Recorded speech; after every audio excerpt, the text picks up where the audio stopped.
இதான் நடந்துச்சு. இப்ப புரியுதா உங்க அக்கா எவ்வளவு பெரிய பிரச்சனை மாட்டிக்கிட்டு தெரியுதா? அதனால தான் சொல்றேன், சீக்கிரம் கிளம்பி வா. இப்ப வளரோட ஒரு பார்ட்டி கிளம்பி போயிட்டு இருக்கேனே. என்னடா பேசிக்கிட்டு இருக்க?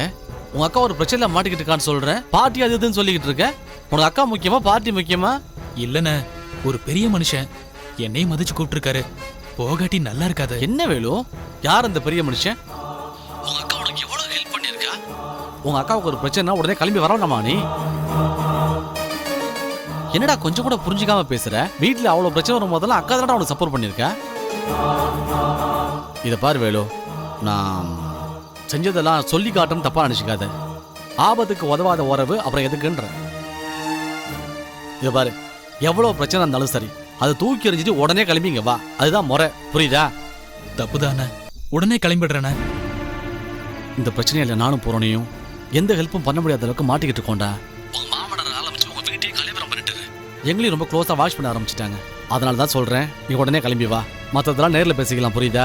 சரிண்ணே, நைட்டே பஸ் பிடிச்சு காலையில வந்து சேர்ந்துடுறோண்ணே. சரிப்பா. என்ன மாமா? நம்ம பார்ட்டிக்கு போக முடியாது, ஊருக்கு கிளம்புவோம். ஊர்ல பூர்ணி அக்காக்கு ஒரு பெரிய பிரச்சனை. மாமா, பூர்ணி அக்காக்கு பிரச்சனைனா நம்ம உடனே கிளம்புறதா நல்லது. பார்ட்டி வேண்டாம், நம்ம ஊருக்கு போலாம். சரி வளரு, லாட்ஜுக்கு போய் ரூமை வெக்கேட் பண்ணிட்டு போலாம் வா.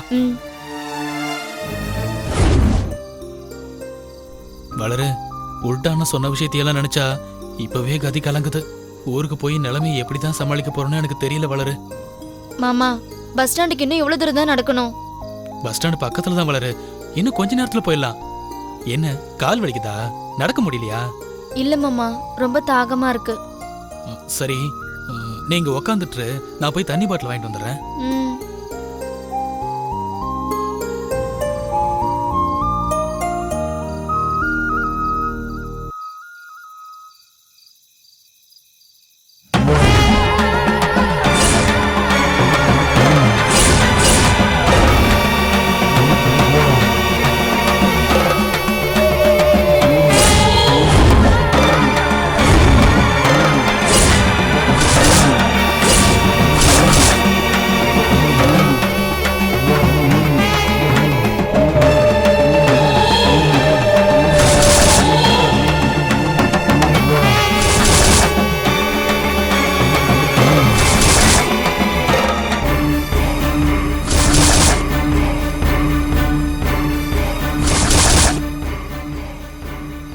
என்ன ஒரு மாதிரியா இருக்க? குழந்தை, அந்த குழந்தை கடைச்ச குழந்தை கை நழுவி போயிடுச்சு. ஓ, அந்த குழந்தை போனதுக்கு நீ வருத்தப்படுற. கவலைப்படாத, அது உன்கிட்ட தான் வரும். மறுபடியும் உன்னை தேடி வரும். எங்க போனாலும் சுத்தி சுத்தி அந்த குழந்தை உன்கிட்ட தான் வரும். ஏன்னா அந்த குழந்தையுடைய விதி அப்படி. என்னோட விதி? உன்னோட விதியா?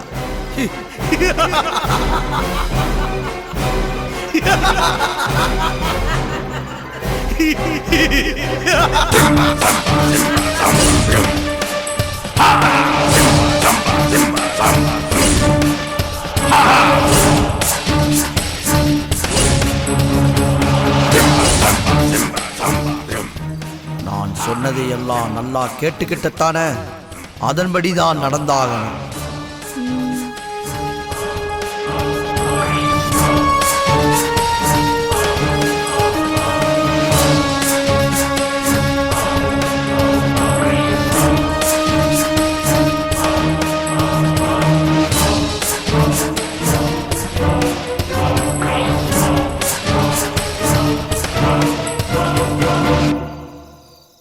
இந்த வளரு, வளரு. எதுக்கு? நீதான் தாகமா இருக்குன்னு சொன்னியே. எப்ப சொன்ன? இப்பதானே சொன்னேன். நீ சொன்னதுனால தான் நான் போய் வாங்கிட்டு வந்தேன். ஓ, சொன்னனா? இப்ப தாகம் இல்ல. வா மாமா, பஸ் போயிட்டு போகுது, சீக்கிரம் போலாம். சரி, நீ பேக் எடுத்து வா.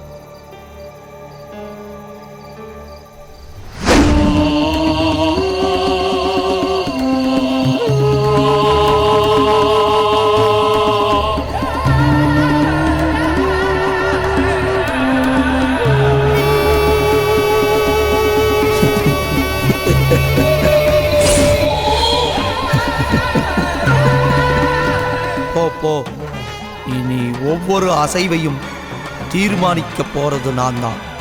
நான் வச்சு விளையாடுற பொம்மை. நூல் என் கையில. நான் அசைச்சா உனக்கு வேற வழியே இல்லை. அதன்படி ஆடித்தான் ஆகணும்.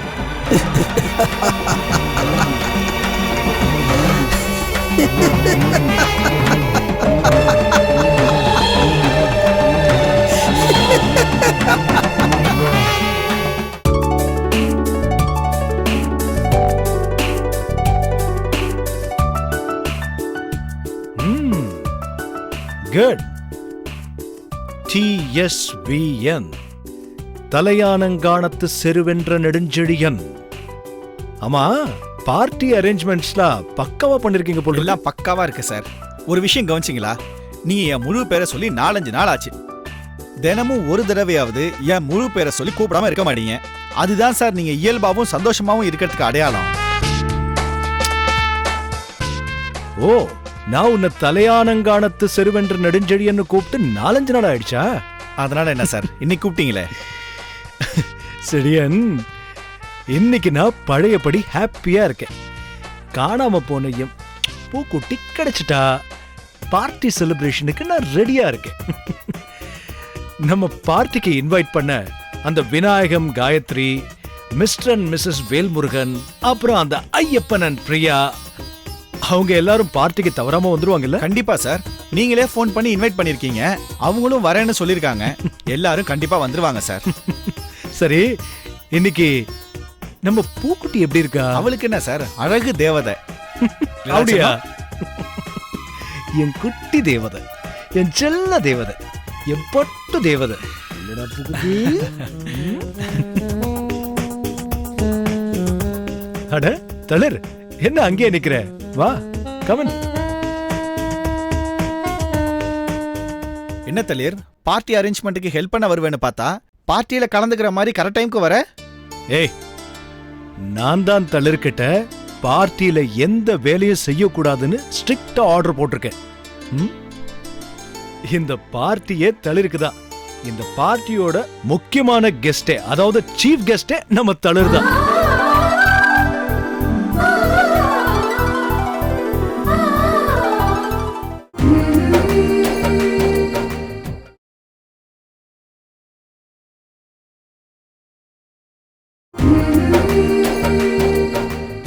இந்த பார்ட்டியோட முக்கியமான கெஸ்டே, அதாவது சீஃப் கெஸ்டே நம்ம தளிர் தான்.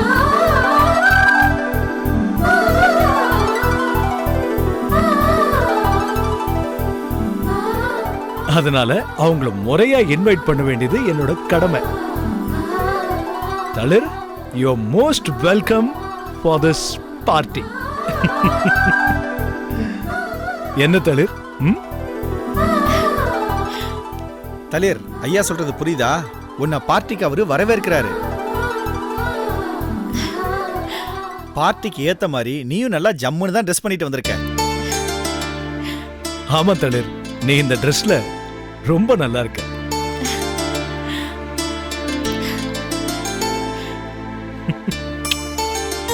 இன்னைக்கு பூக்குட்டி தான் ரொம்ப அழகா இருக்கா. பூக்குட்டி எப்பவுமே அழகாதான் இருப்பா, இல்லடா?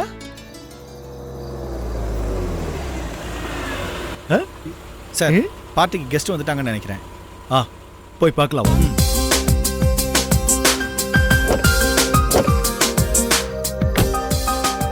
ஹே பிரியா, பார்ட்டிக்கு பிளாக் அண்ட் பிளாக்ல மேட்சிங்கா வரலாம்னு சொன்னேன். கேட்டியா நீ? ஃபர்ஸ்ட் பார்ட்டிக்கு வரியே ஏதாச்சும் வாங்கிட்டு வந்தியா? ரங்கா சார்ட்ட எதுக்கு ஃபார்மாலிட்டிஸ்? வெல்கம். வாங்க வாங்க வாங்க. Hello sir. How are you? Fine. Good. Sorry sir, நாங்க ஒன்னும் பார்ட்டிக்கு லேட்டா வரலையே. நோ நோ, நீங்க தான் ஃபர்ஸ்ட் வந்திருக்கீங்க. இன்னும் கொஞ்சம் பேரையும் நான் இன்வைட் பண்ணிருக்கேன். அவங்களும் வந்துருவாங்க. அவங்க வர வரைக்கும் நம்ம கொஞ்சம் பேசிட்டு இருக்கலாமா? வெச்சுக்கோ. கம். ஹாய். வா. வாங்க. பூ, செடியன் எங்களோட விளையாடிட்டு இருக்கியா? செடியன் கொஞ்சம் பாத்துக்கோமா? Okay sir. சார், உண்மையிலே என்னால நம்பவே முடியல. எவ்வளவு பெரிய பணக்காரர் நீங்க. இவ்ளோ சிம்பிளா எளிமையா இருக்கீங்க. உண்மையிலே நீங்க ரொம்ப அபூர்வமான மனிதர். அப்படிலாம் எதுவும் இல்லை. நிஜமான பணக்காரன் யார் தெரியுமா? எப்பவுமே சிரிச்சுக்கிட்டே சந்தோஷமா இருக்கான்ல, அவன்தான். அப்படி பார்த்தா என்னை விட நீங்க தான் பெரிய பணக்காரர். ஐயோ சார், எனக்கும் எத்தனையோ கவலைகள் கஷ்டங்கள்லாம் இருக்கு. அஃப்கோர்ஸ். ஆனா என்ன மாதிரி பிசினஸ் டென்ஷன் உங்களுக்கு இல்லையே. ஐயப்பன், பிசினஸ்ல எத்தனையோ problems, ups and downs, challenges தினமும் ஃபேஸ் பண்றேன். ஆனா அப்பெல்லாம் வராத கலக்கம், டென்ஷன், பதட்டம் என் பூக்குட்டி காணாம போனப்போ வந்துச்சு. ஆமா சார், நீங்க அதை சொல்லணுமா? நானே அதை கண்கூட பார்த்தனே. ஆனா அதே நேரம் உங்க குழந்தை உங்ககிட்ட திருப்பி கிடைச்சதும் நீங்களே ஒரு குழந்தை மாதிரி மாறி துள்ளி குதிச்சு சந்தோஷப்பட்டதையும் பார்த்தேன். ஐயப்பன், எனக்கு எல்லாமே என் செல்லம் பூக்குட்டி தான். சார், நான் கேட்கறேன்னு தப்பா எடுத்துக்காதீங்க. குழந்தையோட அம்மா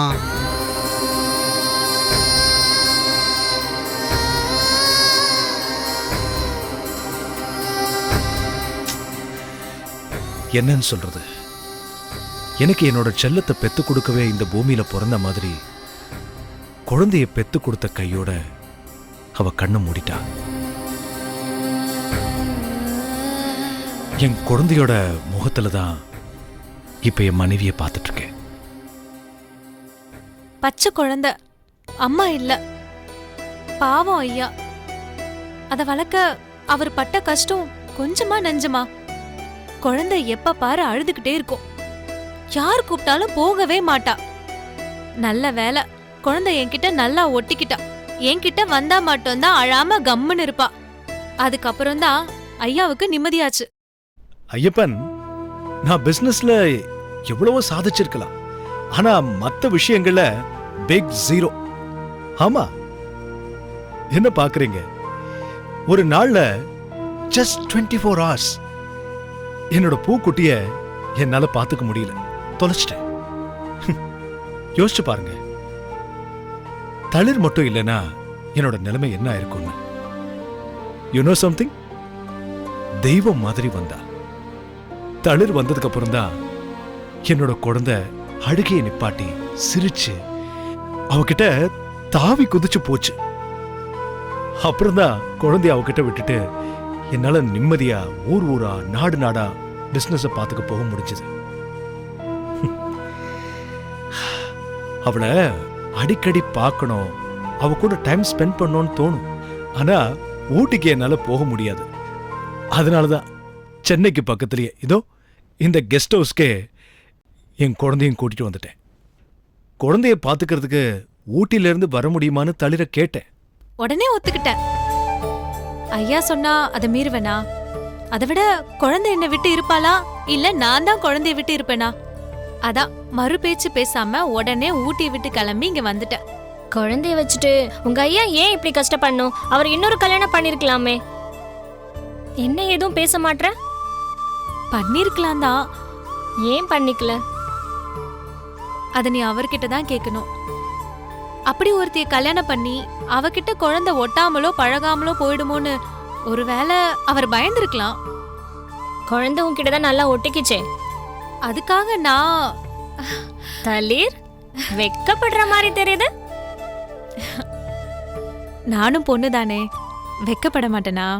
அதுக்காக உங்க ஐயாவை பத்தி பேசுறப்ப ரொம்ப வெக்கப்படுற? அப்படியெல்லாம் இல்ல. நீ வெக்கப்படுறதுதான் அந்த போட்டோலயே நல்லா தெரியுதே. போட்டோல தெரியுதா? ஏன் அந்த போட்டோவை நீ பார்க்கலையா? தளிர், உன் மனசுல என்ன இருக்குன்னு எனக்கு தெரியாதுன்னு நினைக்கிறியா? என்ன இருக்கு சொல்லட்டுமா? சொல்ல வேணாம். அப்போ அதானே, எது? உனக்கு உங்க ஐயா மேல ஆசைப்படுறதுக்கு ஒரு தகுதி தராதரம் வேணும். அப்படியா? நம்ம மனசுல 1000 இருக்கும், அவர் மனசுல என்ன இருக்கோ. அப்போ உன் மனசுல உங்க ஐயா இருக்காரு, கரெக்டா?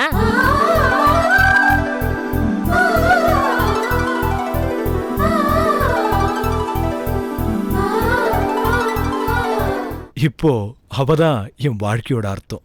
நான் வாழறதே அவளுக்காகத்தான். ஓ, ஐம் சாரி ஐயப்பன். பார்ட்டிக்கு கூப்பிட்டுட்டு நான் பாட்டுக்கு என்னென்னமோ பேசிட்டு உங்க டைமை வேஸ்ட் பண்ணிட்டேன் போல் இருக்கு. I'm sorry. சார் சார், அப்படிலாம் எதுவும் இல்லை sir. Okay okay, I will call you later. சரியன், மற்ற கெஸ்ட்லாம் வந்துட்டாங்களா? இன்னும் யாரும் வரல சார். நான் வேணா ஃபோன் பண்ணி பார்க்கட்டுமா? நோ வேண்டாம், பாவம் அவங்க என்ன வேலையில் இருக்காங்களோ என்னவோ. It's okay, let's start the party. அப்புறம் என்னோட இன்விடேஷனை மதிச்சு வந்ததுக்கு ரொம்ப ரொம்ப thanks. Thank you sir. One more thing, நான் சென்னைக்கு வரும்போது கண்டிப்பா உங்களை வந்து பார்ப்பேன். Okay, always welcome. கம் வா செழியன் வா.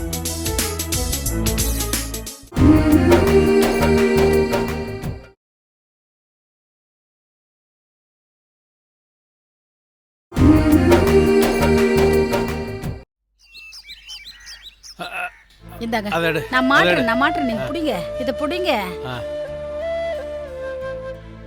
பார்த்து பார்த்து மெதுவா பொறுமையா மாட்டுங்க.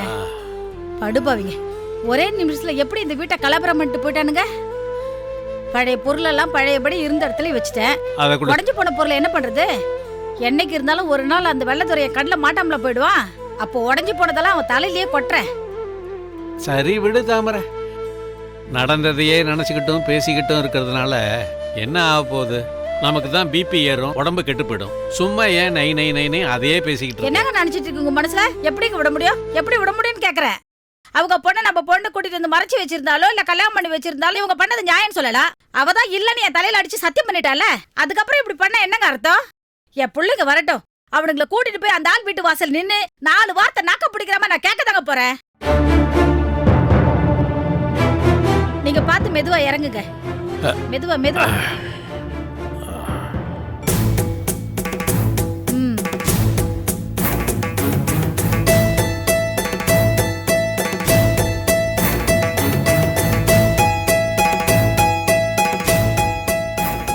வாங்க மச்சான்.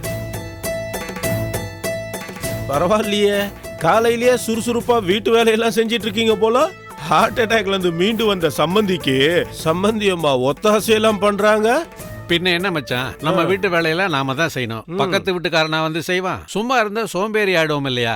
இந்த மாதிரி வேலையெல்லாம் செஞ்சோம்னா வேலைக்கு வேலையும் ஆச்சு, எக்ஸசைஸுக்கு எக்ஸசைஸும் ஆச்சு. ஏங்க சும்மா வீணா வெட்டி பந்தா பேசிட்டு இருக்கீங்க? எக்ஸசைஸ் அது இதுன்னு கண்ட புறம்போக்கு பசங்க ராத்திரி வீட்டுக்கு வந்து வீட்டுல இருக்க எல்லா சாமானையும் உடைச்சு போட்டாங்க சொல்ல வேண்டியதானே? சம்பந்தி அம்மா என்ன சொல்றாங்க? ஒண்ணுமே புரியாத மாதிரி பேசாதீங்க மச்சான். அன்னைக்கு நீங்க வந்தீங்க, எங்க அக்கா பொண்ணு வீட்டை விட்டு ஓடி போயிட்டா, இத பத்தி உனக்கு தெரியுமான்னு பூரணி கிட்ட கேட்டீங்க. அவளும் எனக்கு ஒண்ணு தெரியாதுன்னு சொன்னா. அதோட நீங்களும் டீசெண்டா போயிட்டீங்க. மச்சான், நீங்க உடனே போய் இந்த விஷயத்த உங்க அக்கா மாமா கிட்ட சொன்னீங்களா இல்லையா? நான் அதை அன்னைக்கே சொல்லிட்டேனே.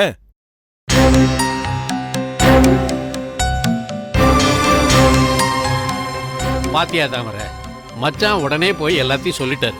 அப்புறம் ஏன் உன் மாமா அந்த வெள்ளை வெட்டி துரை அரச அவங்க ஆளுங்களை வீட்டுக்கு அனுப்பி நாங்க என்னமோ அவங்க வீட்டு பொண்ணை எங்க முந்தால முடிஞ்சு வச்சிருக்க மாதிரி வீட்டுல வந்து எதுக்கு தேவையில்லாம கலப்பரம் பண்ணிட்டு போனானுங்க? வெள்ளத்துறை மாமா ஆளுங்களை அனுப்பி அவங்க உங்க வீட்டுக்குள்ள புந்து தகராறு பண்ணாங்களா?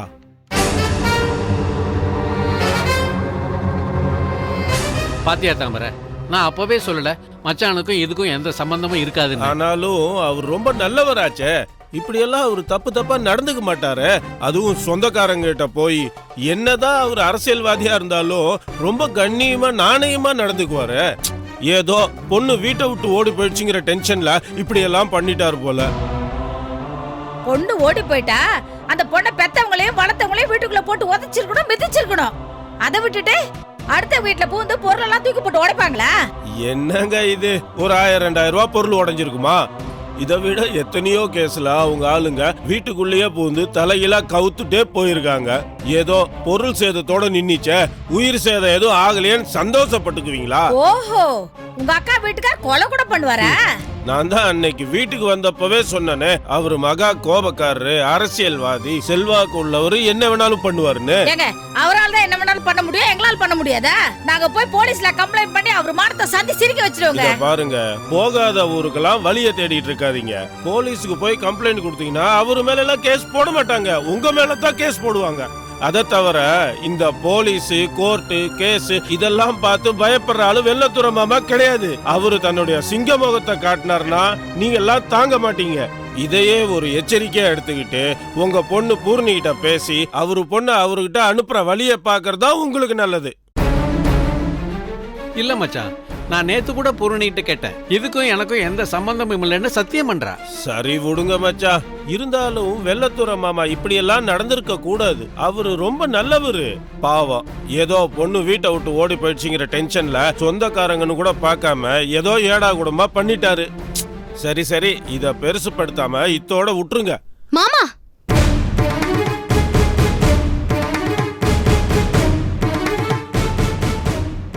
எப்படி வெள்ளதுரை மாமா வீட்டுக்கு ஆள் அனுப்புனாரா? ஐயோ, அவர் என் சம்மந்தி இப்படி எல்லாம் பண்ணிட்டாரே. ஆனாலும் அவர் செஞ்சிருக்க கூடாது இல்ல? எப்படி இந்த பிரச்சனைக்கு உங்களுக்கு சம்பந்தமே இல்லாத மாதிரி பேச முடியுது? இல்லம்மா பூரணி, மச்சானுக்கும் இதுக்கும் எந்த சம்பந்தமும் இல்ல. ராத்திரி இங்க நடந்தது எதுவுமே அவருக்கு தெரியாது. இப்ப இங்க வந்து நடந்ததெல்லாம் கேள்விப்பட்டு மனசு பதச்சு போய் நிக்கிறாரு. பதச்சு போயிருக்காரா? போயிருப்பாரு. அவர் பேசினது எல்லாமே நான் கேட்டேன். அவரோட வெள்ளதுரை மாமா நாகரிகமானவரு, கண்ணியமானவருங்கிறாரு. அதே சமயம் உயிர் சேதாரம் எதுவும் ஆகலையேன்னு சந்தோஷப்படுங்கிறாரு. என்ன பேச்சு இது? இதுக்கு பேரு பதைப்பா, பரிதாபமா, நக்கலா இல்ல நையாண்டியா? நடந்தது எதுவுமே தெரியாம இவர் பேசினது உண்மைன்னு நம்பிக்கிட்டு நீங்களும் பேசுறீங்க. நேத்து நைட்டு வீட்ல அத்தனை அமக்களமும் நடந்துட்டு இருந்தப்போ மாமா வீட்டுக்கு வெளியே தெரு முனையில நின்னுகிட்டு இருந்தாரு.